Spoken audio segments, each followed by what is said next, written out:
Well, the title of our third talk here is Paul, the Apostle to the Gentiles. You know, the question is often asked among scholars, and only half-jokingly, who is more important, Paul or Jesus? Of course, we know that Jesus is the center of Christianity. He is the good news. But one wonders if without Paul that good news would ever really have got going. Of the 27 books in the New Testament, almost half of them are written either by Paul or by his followers. And it was Paul who created the theology that allowed Christianity to emerge.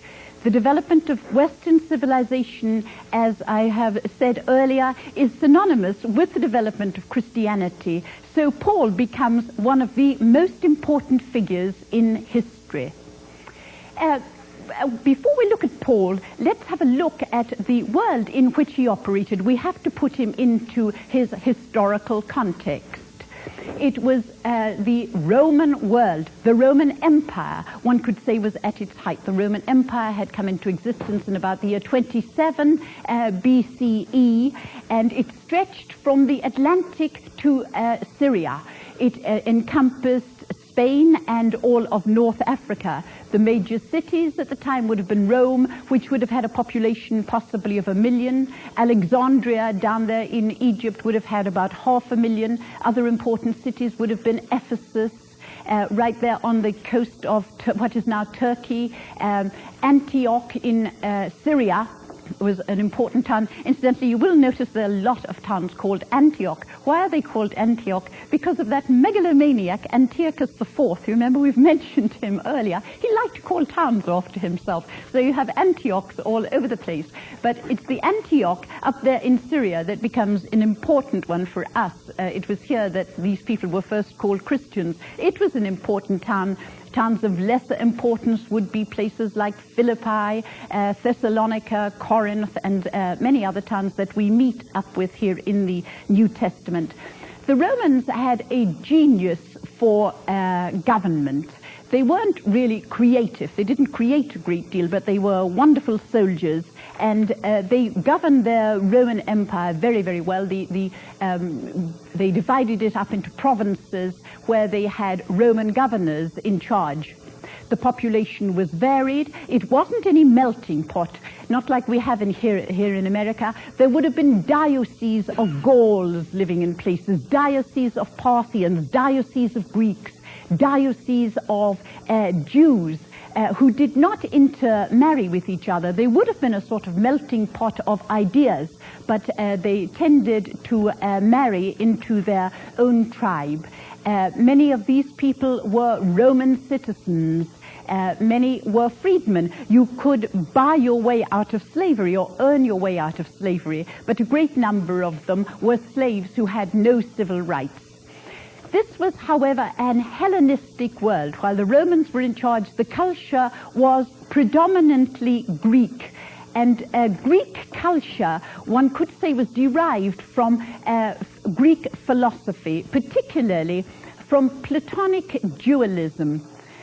Plato had posited the idea of there being a transient world, of there being two worlds, an abstract world of ideas that was way out there, of which this world was simply a reflection. Somewhere out there, there was a perfect chair, a perfect table, a perfect man, a perfect woman. All of these things that we see are only reflections of what is perfection somewhere out there. And he had also given us, he told us this world, the perfect world, or the real world, is only perceptible through reason. Plato also believed in the principle underlying all of creation, which is called the Logos, L-O-G-O-S. He also believed in the immortal soul, and that a good person will discipline his body and his emotions in order to achieve virtue. So intellectuals in the Roman world would find themselves attracted by Greek philosophy. At the time of Paul, the two most prevalent Greek philosophies would have been Stoicism and Epicureanism. Now, what was Stoicism and what were Epicureanism? Stoicism emphasized order and morality. Like the earlier Greek philosophers, they believed in the divine principle underlying all of life, the Logos. This was an intelligence that unified everything in the world. They also believed that each soul had a spark of the Logos in it. Some believed in personal immortality, some did not. The Stoics were great disciplinarians. They were unemotional, they were apathetic, they really didn't do anything that was fun, and that's a bit of a pity because we find that this does seep somehow or other into Christianity. Christians do pick up a little bit of this. Asceticism was not a value among Judaism, and we should remember that.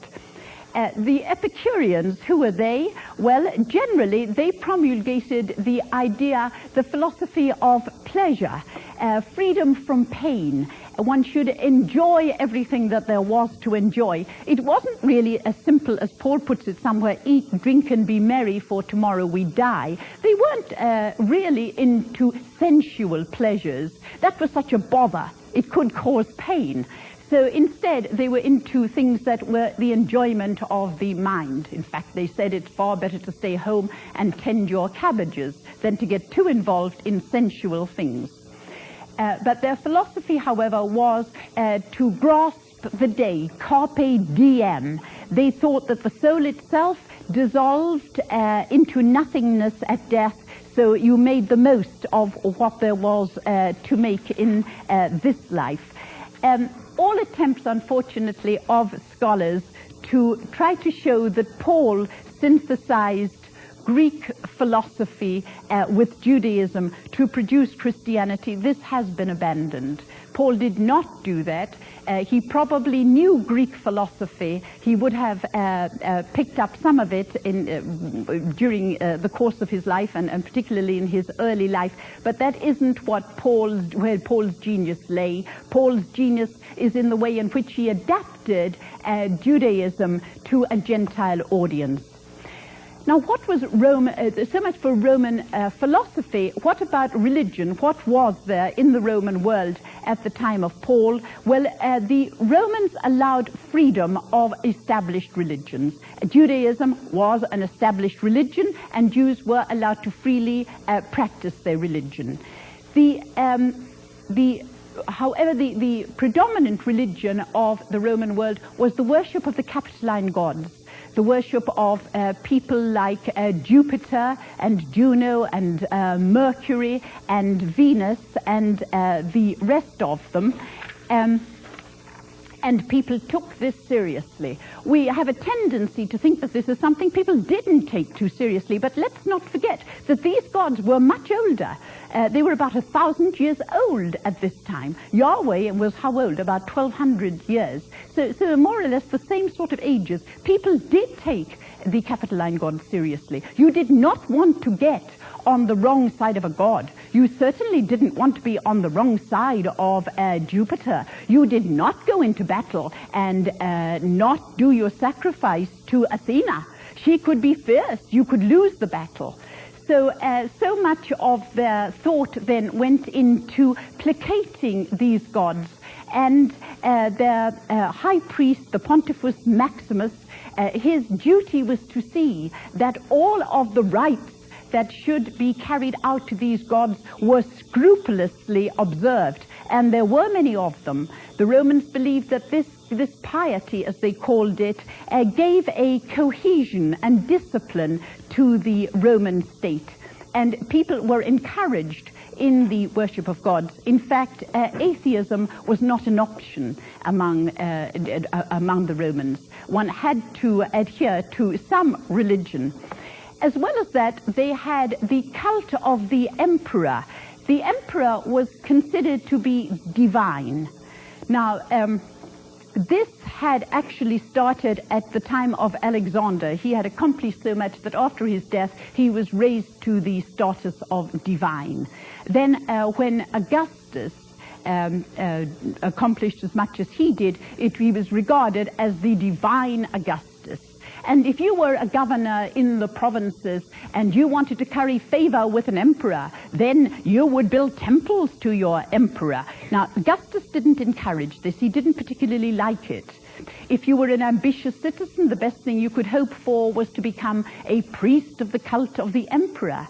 So again, this is something that was taken seriously.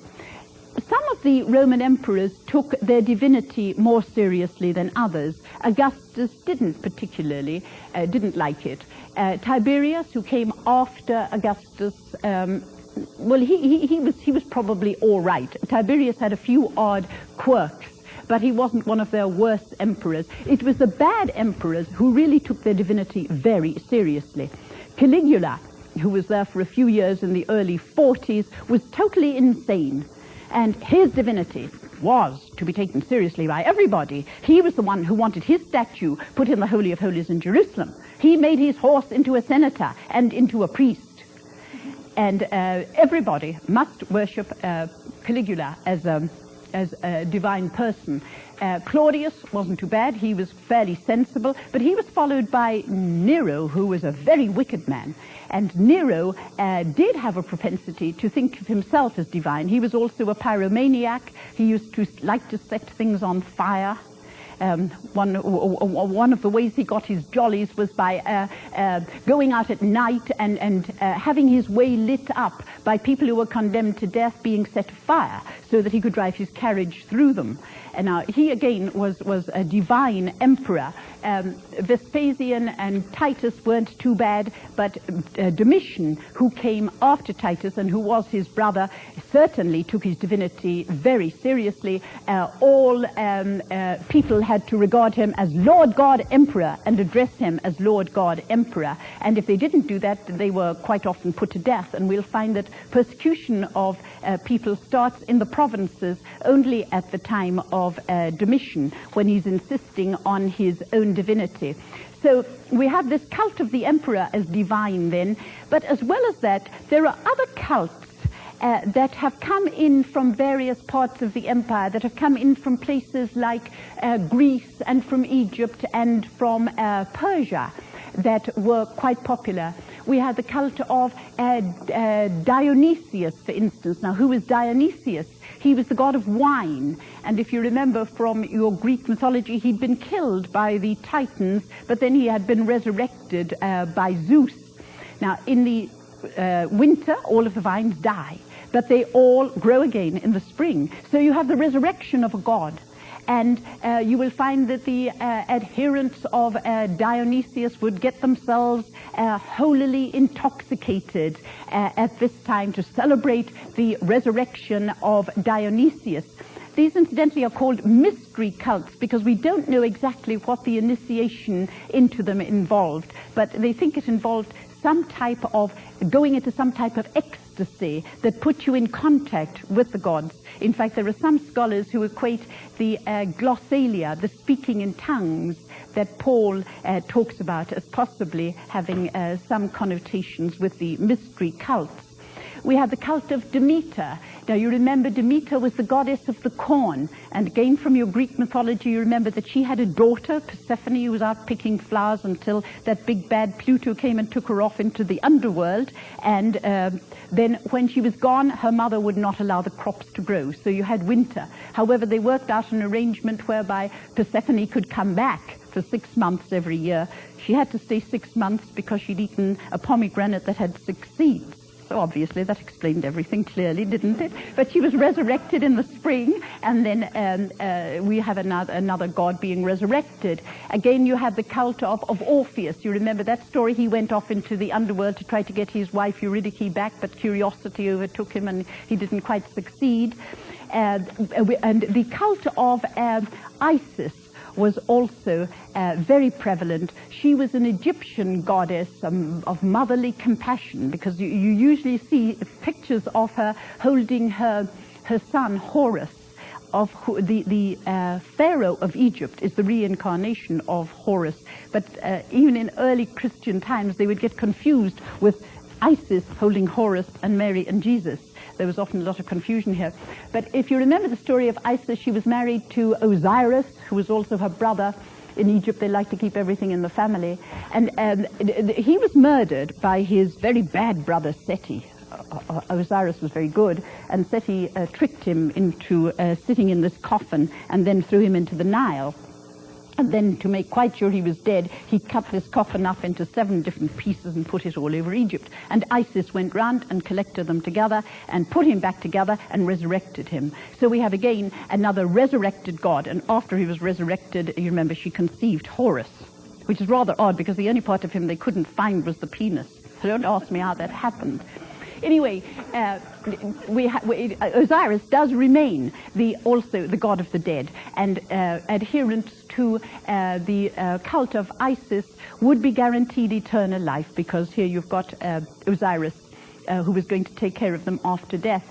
Well, I mentioned these. They are rather important because all of them deal with the idea of an afterlife and resurrection. So it does make a sort of fertile territory for the Christian message. Okay, to get back to Paul and his life, how do we know about Paul? We know about Paul from 2 different sources. Number one, from his letters, from the letters of Paul, and we also know about him from the Acts of the Apostles, written by Luke, who may well have been one of his disciples. Luke seems to give us little details that the letters miss out on. He was born a Roman citizen in Tarsus in Cilicia. Now this is rather interesting because Cicero tells us that at one point Mark Antony, you remember Mark Antony, way back there, at the beginning of Augustus's reign, Mark Antony had given citizenship to whole towns that had sided with him against the enemies of Julius Caesar. And one of these towns he gave full citizenship to was Tarsus. So all of the people in Tarsus would have been Roman citizens. Mark Antony was very fond of Tarsus. You might remember that he had a wonderful little tryst there with Cleopatra at one point. I would hardly call it a tryst. She came sailing in her yacht in her full regalia. But he had very fond memories of Tarsus. So Tarsus was no mean city, as Paul tells us. It also was a city that was known for its learning. In fact, the tutor of Augustus was a man called Athenagoras. He was a Stoic who came from Tarsus. So Tarsus almost rivaled Alexandria as a place of learning. Now, it was in this milieu that Paul would have grown up. And when he was growing up here, he was a Hellenistic Jew. He would have been exposed, of course, to a lot of Judaism, but at the same time, he would have picked up a lot of Greek philosophy. He possibly would have been trained in Greek rhetoric. We know that he often uses Greek terms later on, and he talks about things like the Greek games. You know, the Jews weren't much into physical stuff. But in the Greek world, the Greek games were important. He talks about running the race. He talks of himself as an athlete. So he would have picked up much of this then in Tarsus in his young days. We know that he was able to debate. He doesn't hesitate to debate the Greek philosophers. At one point he goes to Athens and the Stoics and the Epicureans ask him to debate, and Paul doesn't hesitate. They're not very complimentary to him. If you remember, they say, "What is this magpie trying to tell us?" So here we have Paul then in his early stages. After he left Tarsus, we know that he was sent to Jerusalem to study the law. He had a married sister in Jerusalem. He went to study at the feet of Gamaliel. Gamaliel was the superstar teacher of the day. It would be like saying, I am sending my son to Hotchkiss School to learn with Dr. Robert Houdin. You sent him to the very best place. Here is our friend Paul going off to study with Gamaliel. He's going to get the very best education there is. And he does. He's going to be trained in the law, since Gamaliel is a Pharisee. And when he is through with this, Paul is all set to go on with his career. He's a promising young man. He's going to go very, very far. Unfortunately, or fortunately, I'm not sure how one puts it, he had an experience of God that was going to change everything for him. He starts out his career, we know, by persecuting Christians. He tells us he didn't hesitate to put them to death. Paul was very much into the law, and those who were disobeying the law had to be got rid of. That was how it was going to be with Paul. We first meet him in the Acts of the Apostles when he is holding the coats of those who stone Stephen, who is the first Christian martyr. Right after that, he asks to be allowed to go up to Damascus and to round up some more followers of the way. And it's while he's on the way up here that he has this overwhelming experience on the Damascus Road. We don't know what it was that happened to him, but it changed everything, not just for Paul, but for the world. It is so important that the book of Acts gives 3 different accounts of it. And Paul himself refers to it in his letter to the Galatians, and all of his life thenceforth looks back on the experience he had on the Damascus Road. Before Damascus, Paul was a Pharisaic Jew, steeped in the traditions of his ancestors, and he tells us, ready to live out those traditions. Now, after Damascus, he's still a Jew, he still believes in the same God, but he has experienced the risen Christ, and his whole perspective changed. He went from a stance where the law is central to a stance where faith in Jesus Christ becomes the center out of which he operates. We know that his initial reaction to this is he's thrown into a state of utter confusion. He can't see, he can't speak, he can't do anything. He is told to go into Damascus and go to the house of Ananias. It's sort of like inviting Hitler into the home of Anne Frank. They're not exactly going to welcome him with open arms. And Paul has always, despite everything that he has done, he has always remained a bit of an outsider. Wherever he went, people were after him, trying to kill him, trying to do something awful to him. And even today, when you go to Rome, you go to St. Peter's, right there, everybody's at St. Peter's, crowded with people. You are asked to go to St. Paul's and you have to take a taxi for miles out. There's nobody there at St. Paul's. It's known as St. Paul's outside the walls. I remember once standing at the grave of Paul and some Italian saying to me, "Who is he?" So you just sort of felt like saying, well, if you have several hours, maybe I could tell you who this wonderful man was. Well, his conversion here then was to set him in an entirely different direction from the one he had planned on and the one he was prepared for by his education. We know that Paul made 4 great journeys, and travel was extremely difficult at the time. It was dangerous work. Even to try to recreate Paul's travels now would take an enormous amount of physical strength. There were roads connecting things. One of the wonderful things Romans did was have roads built to connect all the major cities. But good Lord, I mean, have any of you seen the Appian Way? It's really not much to write home about. It's about 6 feet wide, but at least it kept you going in the direction you were supposed to go in, so you didn't go wandering off into the fields. There would have been lots of wild animals. There were still lions in this part of the world at the time of the Crusades. There would have been robbers. Paul probably went on foot.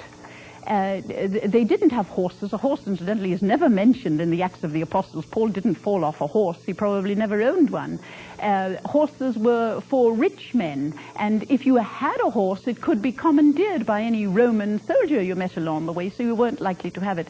So in most of these journeys, he probably went by foot, unless, of course, he was in a boat. Josephus tells us that there were boats that went all over the Mediterranean at this point, and that they did take passengers. They mainly took goods, but they also took passengers. Paul was a little bit afraid of going on boats.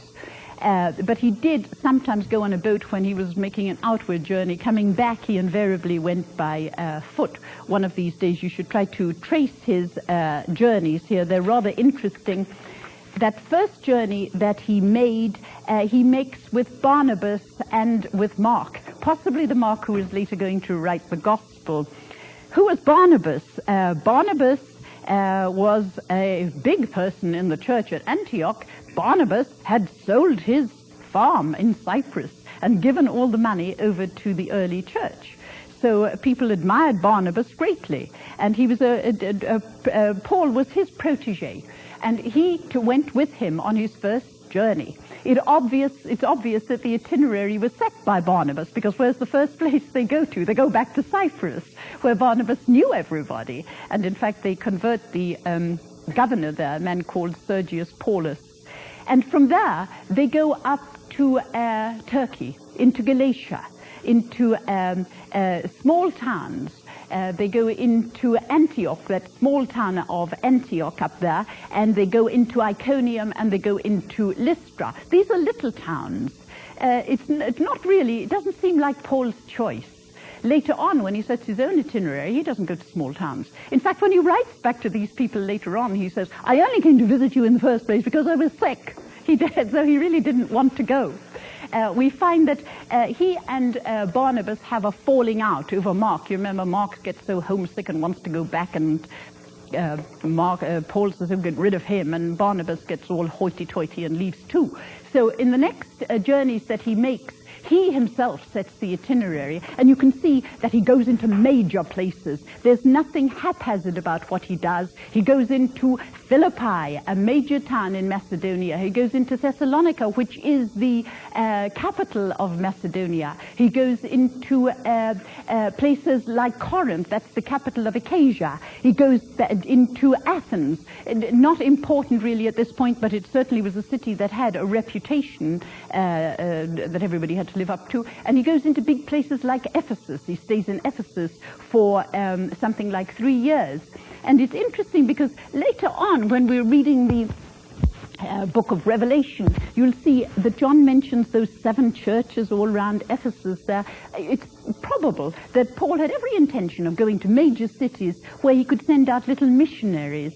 And probably these 7 cities that are mentioned were all they're started by missionaries sent out from Ephesus here. So Paul himself was an urbanite. He's really at ease in the city. We know that he was planning on going on to Spain after he left Rome, but unfortunately they took his head off in Rome. That was one of the advantages, incidentally, you had as a citizen. They couldn't crucify you, but they could cut your head off, and that wasn't too fun either. But it was a lot better than being crucified. I mean, they had to hack away. It wasn't easy to cut off people's heads. But there we are then. What Paul did was he would go to these little towns, he would establish communities, and then, as I've explained before, he would go into the synagogue and announce to them that this is fulfilled in your midst today. He would tell them this is all leading up to Jesus. We know he did this. And sometimes, oddly enough, they invited him back and said, we want to hear more about that. We know that in Thessalonica, for instance, they invited him back to the synagogue 3 times. But then they got terribly upset with him, and they started picking up stones and started throwing them at him. He usually met only with violence and with abuse. But he did make converts. Josephus has mentioned to us that there were Gentiles who were very attracted to Judaism, but hadn't taken that final step to becoming Jews. We call them God-fearers. And there were God-fearers in the audience at the synagogues, and these people were attracted by what Paul had to say to them. So they were willing to listen, and we find that Paul eventually starts taking the message to them. He gives up trying to take it to Jews, and he takes the message only to the Gentiles. In fact, when he looks back now on his conversion experience, he talks of himself as being called to preach to the Gentiles. And he talks about this in a way as though it were a prophetic call. Now, we've talked about the prophets just very briefly, that being called to be a prophet isn't really any fun. Nobody likes to go and tell people what's wrong with them. And if we were to read the accounts of all the prophets in the Old Testament, none of them wanted to do what they had to do. They all started making excuses why they shouldn't do it. But if you go back and read Isaiah, for instance, he says, "From my mother's womb, I was called to be a prophet." And, you know, Paul says almost exactly the same thing. Before I was born, I was called to be a prophet to the Gentiles. And as you read through his life, you will see that he suffered the consequences of being a prophet. He was flogged. He was imprisoned. He was left for dead at Lystra. He was put in maximum security at Philippi. He underwent imprisonment numerous times. He was stoned. He was shipwrecked. It wasn't much fun at all to do what Paul did. But he seems even to be going almost against what he wants to do. He's just sort of compelled to do this, whether he wants to or not.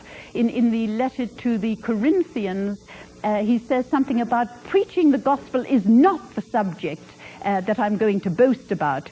He says, I am under compulsion. I don't have any choice. I have to do this. I'm ruined if I don't do it. So he's called on to do something almost against his will. And when he's doing it, we'll find that he has to abandon all of the traditions of his ancestors. He has particularly to give up the love of his life, which is the law, and the whole idea of circumcision. Now, let's zero in here for a moment on the Paul and the law, because this is always important when one is talking about Paul.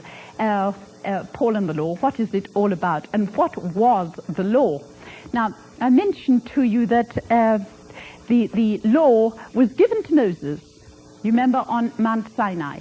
It was part of their covenant relationship with Yahweh. It was the other side of the coin. It was an answer to the problems of evil.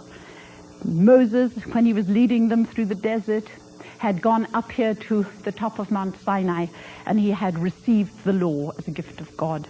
Now, I remember sitting up there one June morning a few years ago, freezing cold, about 5 o'clock in the morning, cold and dark, and trying to imagine what it was like for Moses to be up here and waiting for the sun to rise with my camera out and waiting to be enlightened, as was Moses, and looking and seeing. Suddenly the sun comes up, and to begin with, the sun out there, it's very wobbly. You know, it's not a round ball as you expect it to be. It's wobbly, and then it comes up, and it's wobbly and wobbly and wobbly, and then as it comes, it becomes rounder and rounder. You're clicking the camera, and you're clicking the camera. It's a huge, big red ball, and suddenly it's just filled with fire, and you can't look at it any longer. So you look all round you, and you see all of that mountain. It's all bathed in reds and pinks and purples, absolutely splendid, all the warmth and all the light from the sun. And suddenly you find you can see back to where you've come from in Egypt, and you can look forward into the promised land. You can see the whole world there from the top of Mount Sinai. It certainly is a place to be enlightened. I remember wondering, Moses is supposed to have stayed up there for 40 days. I wondered how he ever went down. It was such a magnificent experience. Anyway, this is where the law was given. And that 10 Commandments, it's a set of natural laws. The first 3, you look to me as your God. Look to me as your God, and then respect each other. Respect each other, those last 7. A problem of evil. If you respect each other, you will be righteous. You will be justified. You will be a good moral person if you obey these laws. Now, the 10 Commandments had, of course, been expanded into many laws over the course of the years since the time of Moses, and had been written down eventually in their Pentateuch, in their book of laws, in the post-exilic times at the time of Ezra. The Torah, it's often called Book of Pentateuch, Book of Laws, Book of Moses, but it was their constitution.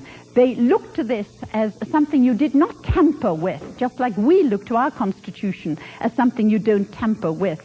But at the time of Jesus, this law had become extraordinarily oppressive. It wasn't simply the written law, but there was one thing piled on top of each other, and more laws you had, the better apparently you were going to be. And it really entangled people from birth to death. You could hardly move without breaking a law.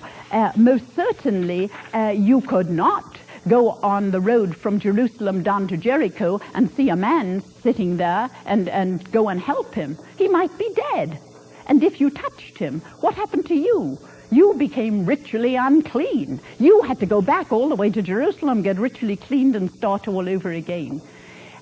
You certainly could not cure people or help anybody in need on the Sabbath. According to the law, if you inadvertently came in contact with a menstruous woman, you would have to go and be ritually cleansed. If you came in contact with a leper, you went and got ritually cleansed. You did not do things like that. When you did them, you were disobeying the law. So you wouldn't certainly associate with people like prostitutes, with people who were known sinners. Tax collectors used to have a tendency to keep some of what was left over from the taxes. The Romans had an odd way of collecting taxes. They didn't have an IRS. Is that what it is that collects taxes here? They would have people who would give them the money and say, I will collect the taxes for you. And then they would collect taxes. They would pay the Romans first, and then the tax collector would collect in the taxes, and always cheated a little bit. They were people you didn't associate with, and you did not associate with people who broke the law like that, because it rendered you as bad as they were. Nor would you go into the home of a Gentile. If you entered the home of a Gentile, you were rendering yourself unclean. So what had happened to that whole idea of the Jews being a light to the nations? This had made them turn in on themselves. The law, which was an answer to the problem of evil, had in fact become a problem in itself. And it seems to have been this that that became evident to Paul on this road to Damascus. Jesus had often come into contact with the law. He had constantly disobeyed it, particularly when the dignity of people was at stake. Jesus had said that law, the fulfillment of the law, the whole idea behind it is love. And you've made it into something that's just discipline for the sake of discipline. It has nothing whatever to do with serving one's neighbor or with love. So Paul then begins to see Jesus as the solution to the problem that law has become.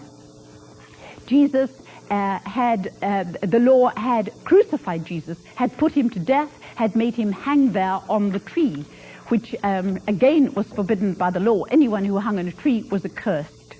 Paul saw as the answer to this something that had been an earlier part of Judaism, which was faith. He talks about faith as being there before the law. Abraham had been a man of faith. Faith had allowed Abraham to go out there on a limb. It had allowed, and this is what had saved him. Only by faith, Paul concluded, could one be freed. As long as you held on to the law, you were crippled in what you could do. But once you let go of it, then you were going to be free to become a loving, kind, patient, chaste person. He mentions all of this in the 5th chapter of Galatians. So faith is the opposite of the law. Faith didn't come, it wasn't self-confidence. Faith wasn't self-assurance. Faith wasn't wisdom or power. In fact, the main ingredient of faith was weakness, according to Paul. You had to be weak enough so that God then could operate in one. And only in weakness, Paul says, can God's grace operate. In weakness, he tells us, the power of God is manifest, and this faith is mainly expressed in community. It frees you to be part of community, to go out to others rather than to turn in on oneself. So another great theme of Paul's, of course, is the building up of the mystical body, which he develops in Romans and in Corinthians. And at the base, of course, of all of this is love, the fulfillment of law, which he develops so wonderfully in his letter to the Corinthians. Now, circumcision was also a question that Paul had to deal with. Circumcision was done on Jewish male babies at the age of 8 days, before they had time to do anything about it, but before they knew what was happening to them. But here Paul was converting Gentiles. These were grown people. Should these people have to undergo circumcision like the Jews had done? Now, Paul is beginning to see that circumcision really is a little bit stupid. He begins to sort of see this as a pagan custom almost of placating the gods. The Jews were circumcised, that made them, gave them entry into the covenant, it guaranteed them salvation. It's a sort of pagan thing of placating the gods. Paul wants to not have his people circumcised. So he takes the whole issue of circumcision back to Jerusalem. We know that there were parts in Antioch, they did not require circumcision of Jews, of Gentiles who were being received into Christianity. But Paul took the whole issue back to Jerusalem, right in there to the hotbed of conservatism, and brings the whole issue of circumcision up. And they very bravely, people like James, people like Peter, side with him. Peter calls the law a yoke that people are unable to bear, and they come to the conclusion that you don't need to be circumcised in order to be admitted into the Christian community. But Paul substitutes for circumcision baptism. Baptism is already going on in the church, but he associates baptism with the death of Jesus and the resurrection of Jesus. In baptism, you died with Christ, so you will be raised as Jesus was raised. Jesus is just the first fruits, and as he was raised, so will you be raised. You will become, you will be resurrected as Jesus himself is resurrected. So I also feel, and of course this is just my own personal opinion, that one reason Paul was against circumcision was it was only something for men. And while feminists are fond of pointing out how dreadful Paul was to women, he wasn't. Paul got on magnificently with women. There are women all over the place with Paul. Just read the end of the letter to the Romans, all the greetings he sends to women. We know in Philippi where he went, Lydia insisted on him coming to stay with her. He has women constantly in his entourage. He has women teaching, women preaching, women doing all the things that men were doing. And of course, circumcision was only for men. So I personally think that one reason that he was not interested particularly in circumcision was it excluded 50% of the population. And when baptism was substituted, of course, there was no problem here. So there we are then with Paul and circumcision. He goes to Jerusalem, has them change the laws about it, and they decide at the Council of Jerusalem, which you can read all about in Acts 15, that it is not necessary for Gentiles to undergo circumcision. However, Paul is going to have a problem with this. It should be the end of the decision made at Jerusalem should have been the end of the whole question, but it isn't.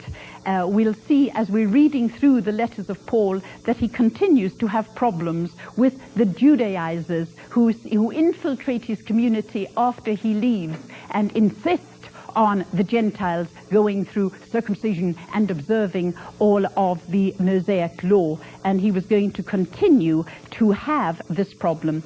But for Paul, his whole soteriology, and that simply means his telling people how they can be saved, goes from law and circumcision to faith in Jesus Christ, faith in the crucified and risen Christ. Paul doesn't talk very much about the teachings of Jesus, but he does talk a lot about the Jesus' suffering and Jesus' resurrection. What was it that what are the accomplishments of Paul? Well, what he really did was he established Christian communities in the Gentile world, and he formulated a theology that allowed Christianity to emerge from Judaism, like a butterfly emerging from a cocoon, given wings of faith on which to fly. He gave Christianity its appeal. It spread like wildfire through the Roman world after the time of Paul. And it's sort of sad for us to think that Paul himself died. We don't have an account of how he died. It's not written in the Acts of the Apostles, but tradition tells us that he died, he was beheaded during the persecution of Nero. And here he was then dying when all of the Christians were being persecuted. So he sort of died, in many ways, seeing his whole life's work go down the drain. Rather sad for us to think that. Of course, this was not to be the case. In time, we will find that it goes on and on after the time of Paul, and then a couple of 100 years later, when a Roman emperor is going into battle, he does not sacrifice to Athena. Instead, he goes in the name of the Christian God, and by that he conquers. And so Christianity becomes then the official religion of the Roman Empire. And as the Roman Empire declines, then Christianity steps in that hiatus that's there and takes over. And the history of Western civilization becomes the history of the development of Christianity. So to this great Lion of God, as he is often referred to, the world owes a great deal.